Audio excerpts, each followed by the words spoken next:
365 দিনের মধ্যে মোটামুটি 300 দিনই আমাদের বাড়িতে সকালে হয় চিড়ের পোলাও। তাহলে বুঝেই নাও এটা আমাদের কতটা প্রিয়। আজকে সকালে চিড়ের পোলাওটা আমিই বানাচ্ছি। এতে যদি সবজির পরিমাণটা একটু বাড়িয়ে চিড়েটা একটু কমিয়ে আনা যায়, এটা কিন্তু খুব ভালো একটা হেলদি অপশান।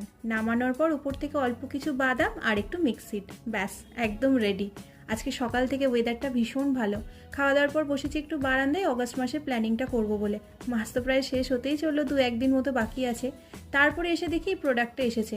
অনলাইন থেকে একটা বেশ কাজের একটা জিনিস কিনেছিলাম, তবে এই দেখো ভাঙা গ্লাসটা। হ্যাঁ, চেঞ্জ করতে হবে। দেখেছো আগে? না, এখন দেখলাম কি আমি এখনই দেখলাম গ্লাসটা ভাঙাই, প্রথমে ওদের প্লাস্টিক বোধ হয়। রিপ্লেসমেন্টের পর জিনিস যদি ঠিকঠাক কাজ করে, এটা বেশ কাজের একটা জিনিস। একটার মধ্যে ভাত তরকারি দুটোই করা যাবে। রাতের খাওয়া দাওয়ার পর আমার এখন শখ জেগেছে স্কিন কেয়ার করার। সেই জন্য একটা কৌটোর মধ্যে আমি বেসন, কস্তুরি হলুদ আর একটু মুলতানি মাটি মিশিয়েই রাখি।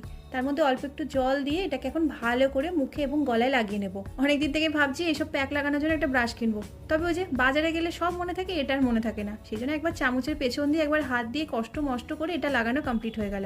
খানিকক্ষণ এখন ওয়েট করতে হবে যতক্ষণ না শুকাবো। এই ডিআইওয়াই প্রোডাক্ট দেখেছি আমার স্কিনে খুব ভালো কাজ করে। তো চলো আজকের মতো বকবক এখানেই শেষ করছি, দেখা হচ্ছে আবার কালকে। তোমাদের অনেক অনেক ধন্যবাদ আমাকে এতক্ষণ শোনার জন্য। টাটা।